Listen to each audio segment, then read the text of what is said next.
Allez, salut à tous. Ce soir, on se plonge au cœur de l'hippodrome de Vincennes pour le fameux prix Amaltea. Pour tout comprendre, on va décortiquer ensemble la synthèse de la presse. C'est parti. Voilà notre document de travail. Bon, à première vue, ça peut paraître un peu chargé, plein de chiffres, de catégories, mais pas de panique, on va analyser tout ça tranquillement, ligne par ligne, pour voir ce que les experts nous disent. On commence par les bases. Section 1, la course.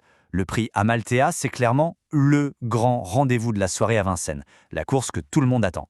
On est donc bien à Vincennes pour la réunion 1 et c'est la 8e course au programme. La tension commence à monter, c'est sûr. Pour être précis, on est sur une course de trot attelé sur la distance classique de 2700 mètres. Et regardez-moi cette allocation, 68 000 €. Clairement, l'enjeu est taille, ça promet une vraie belle bataille.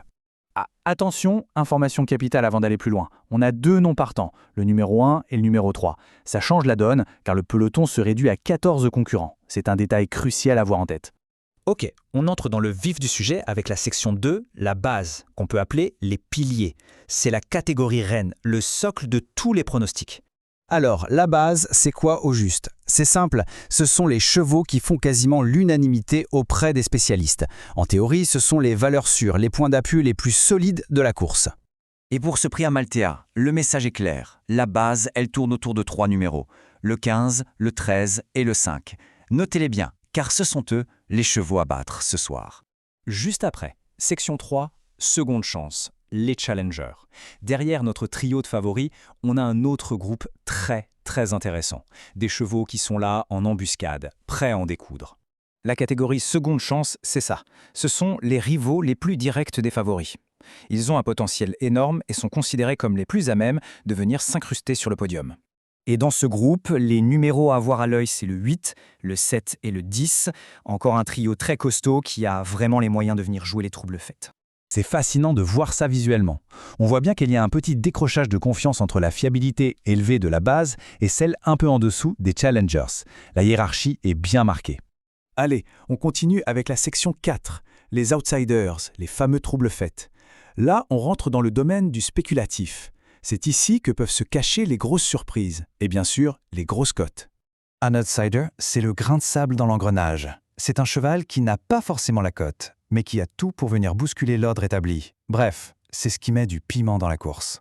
La presse a même été plus loin, en distinguant deux niveaux. D'un côté, les outsiders classiques, le 12, le 14 et le 9. De l'autre, les gros outsiders, où le risque monte encore d'un cran, le 4, le 16 et le 11. Plus de risques, mais un gain potentiel bien plus grand. Cinquième et avant-dernière section, les délaissés ou les coups de poker. On arrive tout au bout de la hiérarchie avec les chevaux que, quasiment personne ne voit à l'arrivée. On les appelle les délaissés. Pour cette course, il s'agit des numéros 6 et 2. Ils représentent le pari ultime, le vrai frisson, pour ceux qui aiment prendre des risques maximum. Et on termine avec la synthèse, le tableau final.